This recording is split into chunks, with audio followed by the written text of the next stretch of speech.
स्वागत है दोस्तों आपका हमारे IT YouTube channel network sealed में। दोस्तों डे 3 में हमने समझा था कि OSI मॉडल किस तरह से वर्क करता है और साथ ही हमने ये जाना था कि ट्रांसपोर्ट लेयर पर हमारे दो प्रोटोकॉल जो कि TCP एंड UDP हैं वो किस तरह काम करते हैं एंड दोनों में क्या डिफरेंसेस हैं। आज के इस वीडियो में हम एक ओवरव्यू लेने वाले हैं firewall, access point and WLC यानी वायरलेस कंट्रोलर के बारे में। ये वीडियो जस्ट एक हाई लेवल ओवरव्यू रहेगा इन डिवाइस पर, ताकि इन फ्यूचर अगर ये डिवाइस का नेम कहीं पर भी यूज होता है हमारे इस ट्रेनिंग के दौरान तो आप इजीली अंडरस्टैंड कर पाए कि एक्चुअली हम किस डिवाइस की बात कर रहे हैं और वो किस तरीके से वर्क करता है। तो सबसे पहले हम यहाँ पर बात करने वाले हैं फायरवॉल के बारे में। फायरवॉल यानी एक ऐसा सॉफ्टवेयर या हार्डवेयर डिवाइस जो कि मॉनिटर एंड कंट्रोल करता है इनकमिंग एंड आउटगोइंग ट्रैफिक को। जहां मैं ट्रैफिक की बात कर रहा हूं तो वो ट्रैफिक रहेगा नेटवर्किंग में, जो कि हम OSI मॉडल में पढ़ चुके हैं, जिसमें कि आपने देखा था कि एप्लीकेशन लेयर से लेकर फिजिकल लेयर तक किस तरीके से ट्रैफिक आपका फ्लो होता है। फायरवॉल को एक एग्जांपल के तौर पर समझें तो दोस्तों फायरवॉल सेम वर्क करता है नेटवर्क में जैसे एक सिक्योरिटी गार्ड वर्क करता है आपके स्कूल या कंपनी में। जिस प्रकार सिक्योरिटी गार्ड कंपनी में या स्कूल में आईडी चेक करने के बाद किसी को अलाउ या डिनाई करता है, इन ए सिमिलर वे फायरवॉल भी source address and destination address के अकॉर्डिंग ऑथराइज यूजर को एक्सेस एंड अनऑथराइज यूजर को डिनाई करता है। फायरवॉल एक बैरियर की तरह काम करता है between trusted network and untrusted network, जैसे कि इंटरनेट के बीच में, जहां पर कि आपका इंटरनल जो नेटवर्क कहलाता है वो ट्रस्टेड में आता है। इंटरनेट यानी जो पब्लिक नेटवर्क है जिसमें कि आपके हर टाइप की वेबसाइटें रहती है, उसको हम एज ए अनट्रस्टेड नेटवर्क मानते हैं। तो हम ये बोले कि ये एक बैरियर की तरह काम करता है आपके ट्रस्टेड एंड अनट्रस्टेड नेटवर्क के बीच में। अब बात आती है कि फायरवॉल को कैसे पता चलता है ये ट्रैफिक मेरे लिए ऑथराइज है, इसको अलाउ करना है, या ये अनऑथराइज ट्रैफिक है, इसको डिनाई करना है।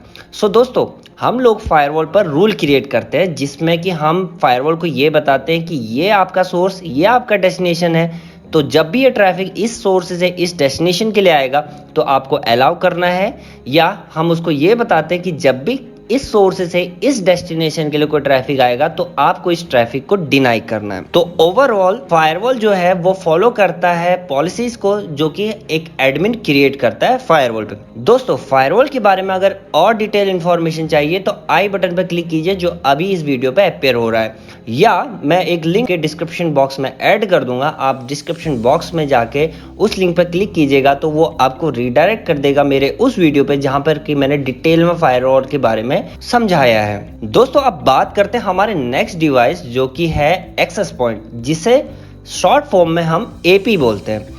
ये डिवाइस सेम वे में काम करता है जैसे मोबाइल हॉटस्पॉट काम करता है, बस फर्क इतना है आपका मोबाइल हॉटस्पॉट लिमिटेड लोगों को अलाउ करता है कनेक्ट होने के लिए, और इसकी रेंज भी समहाउ बहुत कम रहती है, और साथ ही इसकी बैंडविड्थ जो स्पीड रहती है वो भी बहुत कम हो जाती है जब मल्टीपल यूजर्स कनेक्ट हो जाते हैं। वहीं अगर हम AP की बात करें तो ये कंपनी में मल्टीपल डिवाइस को वायरलेसली कनेक्ट करता है, और इसमें डिफरेंट SSID भी हम लोग क्रिएट कर सकते हैं बेस्ड ऑन कि हमारे कंपनी में क्या रिक्वायरमेंट है। डिफरेंट SSID क्रिएट करना यानी आपको एक बेटर सिक्योरिटी प्रोवाइड करना और एक बेटर जो है आपको रिलायबिलिटी प्रोवाइड करना होता है। उदाहरण के तौर पे अगर हम समझें तो कंपनी एनवायरनमेंट में हम लोग अपने इंटरनल यूजर के लिए जो कि उस कंपनी के लिए काम करते हैं उनको as a corporate user consider करते हैं, और उनके लिए हम एक सेपरेट SSID क्रिएट करते हैं जिसमें कि वो अपने इंटरनल वेबसाइट को भी एक्सेस कर पाते हैं और इंटरनेट को भी एक्सेस कर पाते हैं। वहीं जब हमारे कंपनी में कोई गेस्ट यूजर आता है तो उसको हम जो ओनली गेस्ट SSID प्रोवाइड करते हैं ताकि वो केवल इंटरनेट एक्सेस कर पाए, हमारे इंट्रानेट एप्लीकेशन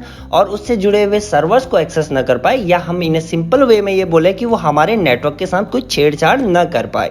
बट ओवरऑल आपके जितने भी SSID कंपनी में होते हैं वो एक स्विच से कनेक्ट होते हैं सो दैट कि आप इंटरनेट एंड इंट्रानेट दोनों एक्सेस कर पाएं। दोस्तों third and last device to discuss in this video जो कि है WLC यानी वायरलेस कंट्रोलर। दोस्तों यह वो डिवाइस है जो कि कंपनी में लगे आपके सारे वायरलेस एक्सेस पॉइंट को मैनेज करता है। ये एक्सेस पॉइंट की हेल्थ चेकअप से लेकर बेटर वायरलेस कनेक्टिविटी और न्यू डिप्लॉयमेंट में काम आता है। एक एग्जांपल से समझे तो लेट्स से कंपनी में 200 एक्सेस पॉइंट है और हमें एक न्यू SSID क्रिएट करना है गेस्ट यूजर के लिए एंड हमारे पास WLC नहीं है। इस केस में क्या होगा दोस्तों कि आपको हर एक एक्सेस पॉइंट के पास जाना होगा कंपनी में लगे, वहां पे आपको अपना लैपटॉप कनेक्ट करना होगा, उस नए SSID का नेम आपको वहां पे एंटर करना पड़ेगा। फॉर एग्जांपल हम बात कर रहे हैं गेस्ट यूजर के लिए, लेट्स से हम गेस्ट नाम से SSID क्रिएट करें तो गेस्ट नाम से SSID आपको 200 एक्सेस पॉइंट पे कनेक्ट करके लैपटॉप अपना एंटर करना पड़ेगा, जो कि बहुत ज़्यादा कॉम्प्लिकेटेड वर्क होगा, बहुत टाइम टेकिंग वर्क होगा।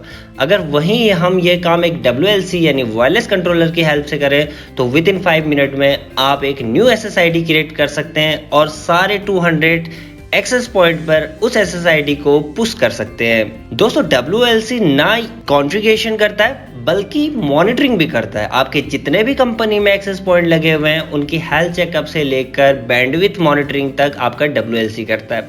अगर आपका कोई भी AP डाउन चला जाता है तो उसकी इंफॉर्मेशन WLC के पास आ जाती है और WLC एक अलर्ट आप लोगों के मेल एड्रेस पे या SMS के जरिए आपको भेज देता है और उस पर आप फिर फर्दर एक्शन लेते हैं। दोस्तों अगर आप मेरा ये वीडियो अभी तक देख रहे हैं तो आपसे मेरा क्वेश्चन है, बताओ लैपटॉप या कंप्यूटर में जो विंडोज डिफेंडर फायरवॉल है वो सॉफ्टवेयर बेस्ड है या हार्डवेयर बेस्ड फायरवॉल है। अगर आपको विंडोज डिफेंडर फायरवॉल के बारे में नहीं इन्फॉर्मेशन है, आप अपने लैपटॉप या कंप्यूटर के सर्च बटन में जाओ, वहां पे सर्च करो विंडोज डिफेंडर फायरवॉल, आपको दिखाई देगा।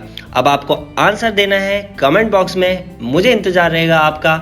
उसके बाद हम जल्दी मिलते हैं आपसे एक नई वीडियोस के साथ, तब तक के लिए बाय।